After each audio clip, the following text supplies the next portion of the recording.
Okay, we'll call this meeting to order. The Blackhawk County Board of Supervisors, April the 2nd, 2019.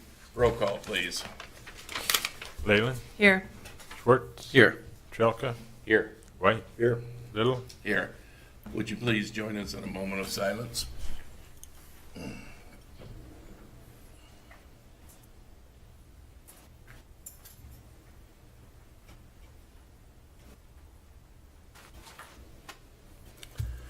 Okay, join us in the Pledge of Allegiance. I pledge allegiance to the flag of the United States of America and to the republic for which it stands, one nation, under God, indivisible, with liberty and justice for all. Okay. Item 1 is agenda received as proposed or amended. Second. Any questions or comments for the agenda? All in favor say aye. Aye. Opposed, motion carries. Public comments. Is there anybody like to speak to the board this time? It's not an agenda item. Okay, seeing none. We have years of service to employees with 20 or more years of service. Grant? Yes, we have one today. It's for Angela Graham from the Health Department for 20 years of service.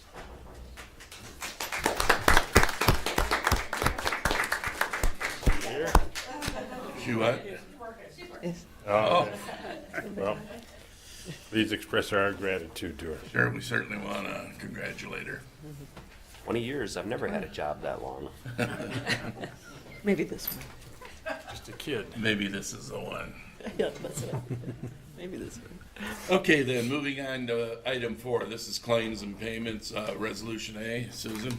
The county's expenditures this week total $190,176.20, 190,176.20.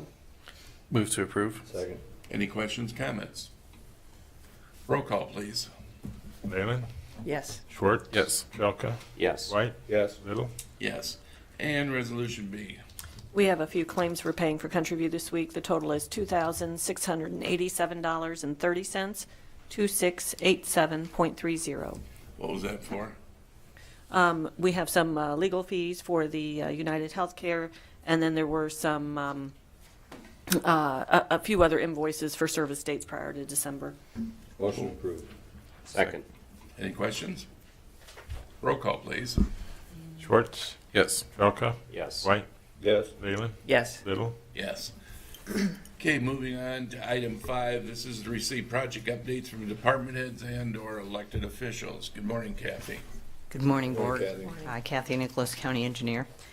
I think that the snow we received this morning would have been better suited for yesterday morning on April 1st, but nevertheless, hopefully it will be gone shortly. The gravel roads are continuing to firm up, but they are still bad in many places throughout the county. We do have graders out there on many routes. We are placing spot rock, so we are making some progress, but there are, just as the frost continues to come out at different rates, they will still be soft for several weeks yet. I did want to give you an update on our Finchford Road Bridge project. As you recall, last fall we had to delay the opening for several weeks because we were working on the issue with the bolts at the abutment. And our contractor did find a subcontractor to come and do that work. And so yesterday they came in and they drilled out, there are 8 bolts.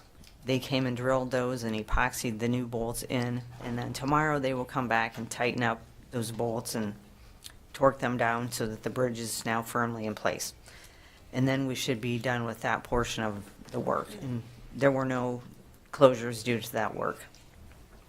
Can I answer any questions at this time? Kathy, that call I got the other day from, I believe, Tom Snyder. Did we ever get a grader out there There was a grader out there yesterday. yesterday? Yes. Okay. And- How, did they say how the road was, or? Since the grader has been through there, I have not spoken with them. Okay.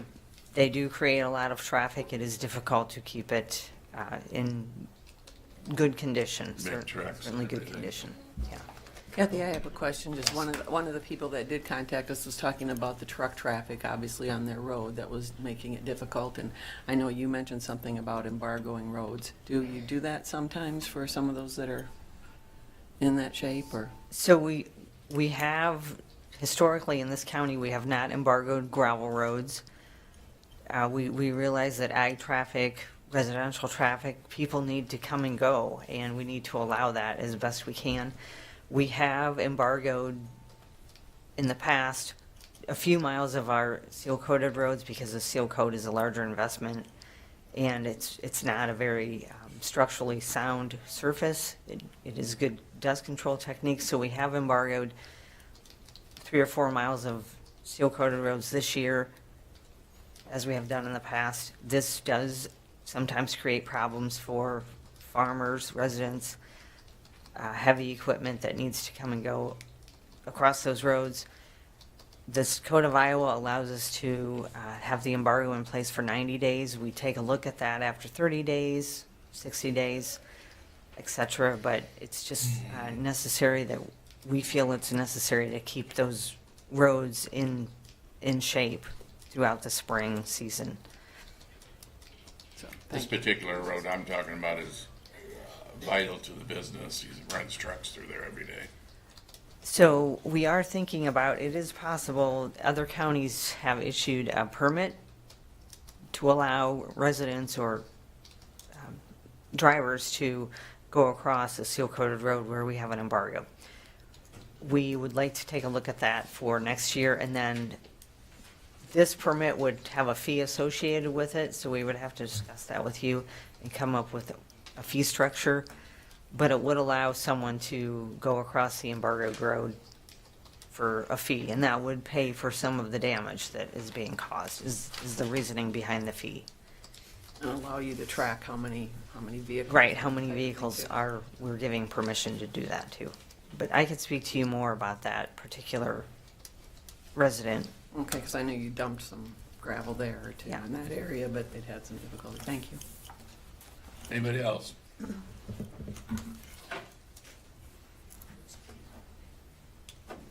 Morning. Good morning, Chairman Little, Board. My name's Yolando. I'm Loveless. I'm the Director of Veterans Affairs.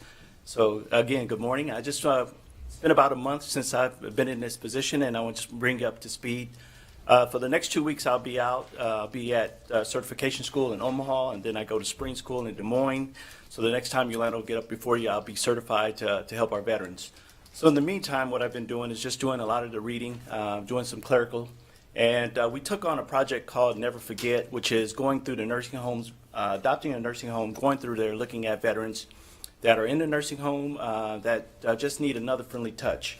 We adopted Ravenwood this past weekend, and we went through there. I looked at 15 veterans, me and Michelle, and we just made sure that they were okay. We asked them holding questions if they needed our assistance or any help.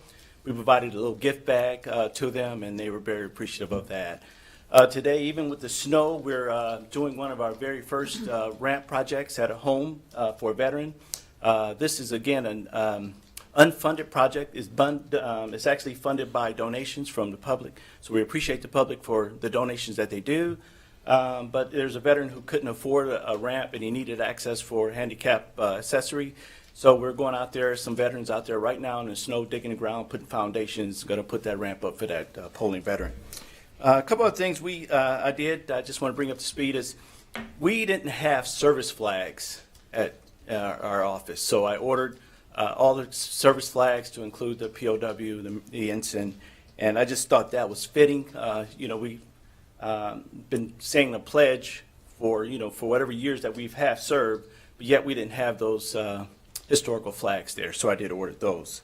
And then the last thing is we went to UNI's PTSD conference, also took a visit down to Cedar Rapids to their vet center.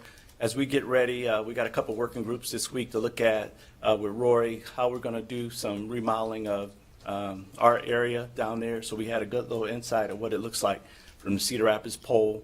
And the other thing is we're watching and monitoring our PTSD inputs. We had about 2 claims this month.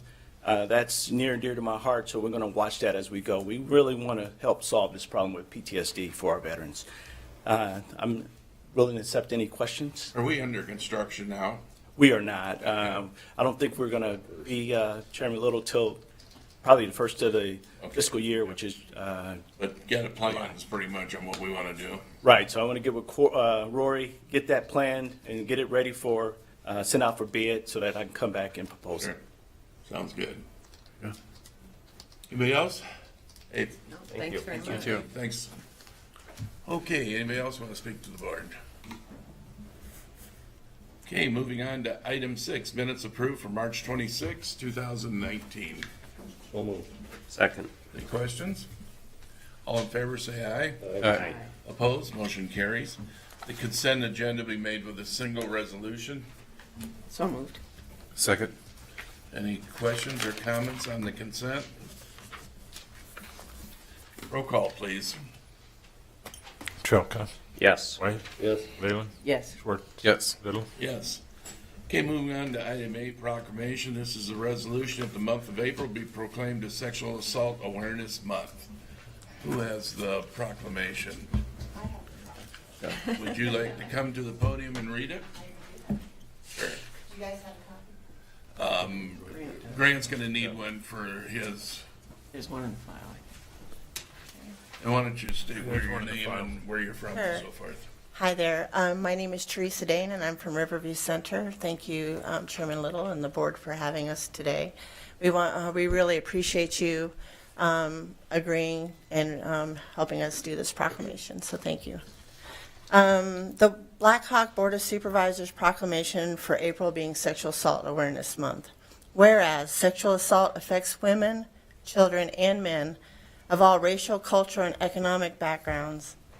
And whereas, in addition to the immediate physical and emotional costs, sexual assault may also have associated consequences of post-traumatic stress disorder, substance abuse, depression, homelessness, eating disorders, and suicide. And whereas sexual assault is devastating, not only to the survivor, but also for the family and friends of the victim or survivor.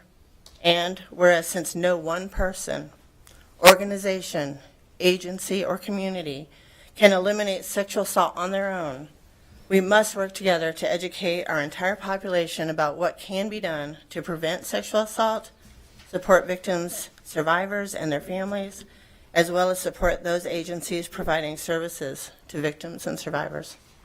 And then there's a part where you say that you do proclaim April as Sexual Assault Awareness Month.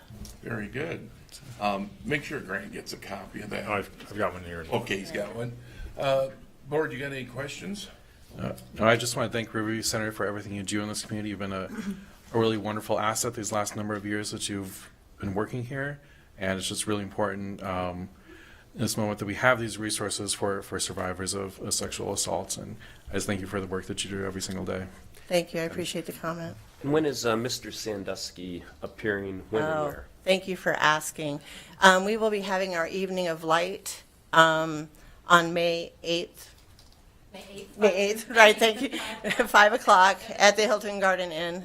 We're having Matthew Sandusky, who is the child and survivor of Jerry Sandusky. He wrote a book, and so he is going to come and talk about child sexual abuse and healing. So, thank you for asking. You are all welcome to come, and I hope we do see some of you there. Yeah. Is there anybody else like to say anything? Would we be able to get a picture? Sure. Mm-hmm. Sure. Oh. Sure. I'll move on the resolution. Okay, let's have a roll call, please. White, Yes. Leyland, Yes. Schwartz. Yes. Trelka, Yes. Little. Yes. Okay. You want your picture now, or? Yeah, we'll just. If you don't mind. Yeah. You guys wanna go, can they come stand behind? Behind me, us. take the picture? Sure. They're just gonna go behind us. Okay. Just bring it in a little bit. Well, thank you.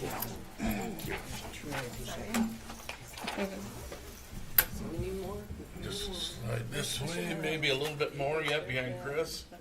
That way? Yeah, got it. Get a panoramic view. Got a little bit more that way. Okay. Yeah, this way, so there's plenty of room over here. Get her?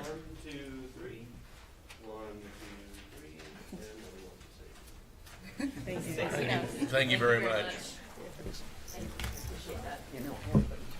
Thank you. Somebody with their eyes closed. I should have checked my hair.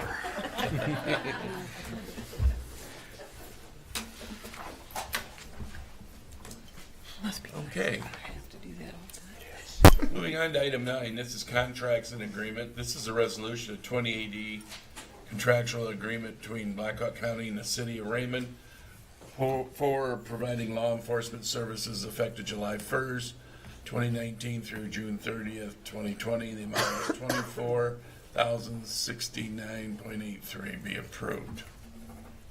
Is anybody here from the sheriffs? Doesn't look like it. A yearly question. Susan, do you know if there was an increase on this? It looks approximately the same. Yeah. I'm not really sure. I'd have to go double check, but. My contentions over the years is there should be at least a 3% because we have increases for our squad cars, our salaries out there and everything. And I pay for the same thing in Evansdale, Plus County, so. You want to table it? To Well, somebody's here? I know what the sheriff's gonna say, and I mean, it's up to the rest of the board, but that's been my problem with it over the years. I agree. I agree too, but it's not gonna, we do no good to table it because. I mean, it doesn't necessarily, I just threw that 3%, it could be a 2%. 3%'s a good number. Yeah, because we have those increases here.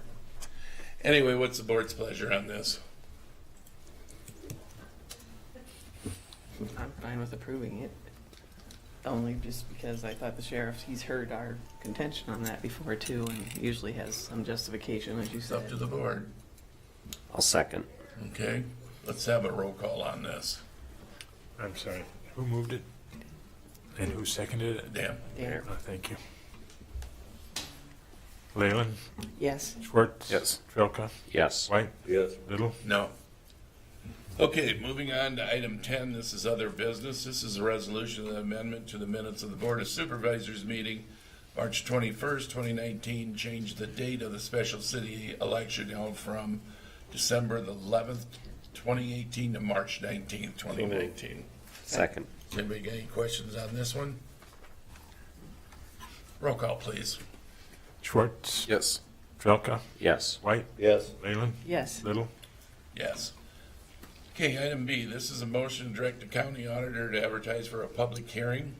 It'll be on Tuesday, April the 16th, 2019, here in the boardroom, and it's for a request submitted by James Bozier on 6410 North Butler to rezone 4.5 acres from A to AR. So moved. Second. All in favor, say aye. Aye. Opposed, motion carries. Item C is a motion to direct county auditor to advertise for a public hearing. This will be on Tuesday, April the 16th, 2019, here in the boardroom. And again, it's a request submitted by Sean and Melissa Conan, 6114 Ford Road to rezone 4.9 acres from A to AR. So moved. Second. All in favor, say aye. Aye. Opposed, motion carries. Item D is a resolution of the taxes due and payable of submitted persons as indicated, including special assessments, rates of charges, including interest, fee, and costs in accordance with provisions. Iowa Code 427.9 be suspended on future property taxes. Second. Any questions on this one? Roll call, please. Trelka? Yes. White? Yes. Leyland? Yes. Schwartz? Yes. Little? Yes. Okay, item E is a resolution that the Board of Supervisors approve the acceptance of the settlement offer of $394,559 from United Healthcare with respect to PMI claims from April the 1st, 2016 to July 23rd, 2017, for the chair to sign the settlement agreement. So moved. Second. I thought we already took care of this, but apparently we need another. No. We, No, we had to. we, Give you an update. yeah, Yes. Mike's gonna, Mike Trinan, Assistant County Attorney. Turns out I was a little bit optimistic. I thought we'd have a settlement agreement proposed today, but we actually do not. There are still a couple of loose ends, and I want to present the board with what has happened since we last discussed this matter. I don't believe this contains litigation strategy, and I know that it does not contain protected health information. Therefore, I believe it's appropriate to discuss in open session. First of all, we have ascertained what the attachment was. We didn't know what it was. We have made some changes to that to better reflect the time frame involved. We're going to have a redacted version of that for the public record. However, the unredacted version contains names and other PHI that needs to be kept out of the public record. Number two, we ask that they change the name of the provider to Blackhawk County DBA Countryview Countryview Care Center. They have agreed to that. Number three, we ask that they shorten the time for payment. They've agreed to 21 business days, which I believe is half or less of what they proposed last time, so that's good. I said to them that we needed to have the confidentiality provision stricken pursuant to open records law and only subject to the PHI being redacted. They have said that they're reviewing that, but they haven't gotten back to me on it, so we are again following up on that issue. I don't read our law as allowing for that confidentiality, and so I don't know why this is an issue unless they're trying to save face here. So that's the bottom line. They have to agree to that. Number five, I asked that a paragraph with an arbitration agreement be stricken. They have refused to strike that paragraph. I don't think it's worth quibbling about, because if they want to argue before an arbitrator or a judge whether they signed an agreement to pay an amount certain, I don't think the outcome is going to be any different. So I don't want to get hung up on that one. And finally, number six, I said that we need to have the Minnesota law section be stricken and replaced with an Iowa law section. They have agreed to that. So provided that we get the confidentiality provision stricken and everything else remains the same, we should be good to go. In addition, as I know one of the supervisors has brought up, UHC has recently indicated they're pulling out of the state Medicaid program. I don't think that has any bearing on this whatsoever, although I think it can be a reminder of why we care about this agreement. So in any event, that's the update. I don't think any action needs to be taken today, except that we approve that we'll go ahead and leave the arbitration provision in there. Okay. Just, Mike? Yes. Do you want to let them know, the amount is slightly different than what is listed here, what the final amount that we came up with on the spreadsheet was? Oh, I will indicate that. Thank you. So the amount on our spreadsheet, which I believe goes to the end of July, is $394,577.17. The amount that we were agreeing to is $394,559. That is an agreement of that is a difference of just a little over $18. I don't think it matters probably that we get that nailed down. We're still going to attach that same attachment because it shows the accounts that are disputed for the disputed period, which runs through July 23rd of 2017. So another day then. Yes, and my hope, but I'm not going to guarantee anything, is that I'll be back before you at this time 1 week from today. Okay. All right. Our hope too. Thank you. Susan, make sure you have time to. Any other questions? Thank you, Mike. Thanks. Wait till she hears, and I then will. then it can go on. Okay. Moving to item 11, any reports or information from the board? I'll just report I went to the Urban County Coalition Day on Wednesday. The two topics that were the top priority that we met with, we were able to meet with Senate leadership, Senate Majority leadership, and House Minority leadership. We didn't get to meet with the House Majority, unfortunately, and no meeting with the governor's office. But the two bills were this property tax bill that there was a really extensive write-up done by the Gazette that also ran in the Courier last night that explains kind of the House version very, very well. The Senate leadership really didn't have a good handle of it, so I think there's still a lot of negotiations that are going to happen, which is good because it basically caps us at 2% of growth, despite what the levies are, despite what all the other factors are that we consider. But the other thing that is also related to that we talked about was the children's mental health bill, and I think everybody's in agreement that we need to be doing something about children's mental health. What there's no agreement yet, and no guarantee yet is what the funding streams are going to be. But it's definitely seems certain that the counties are going to be expected to play a part of this funding stream.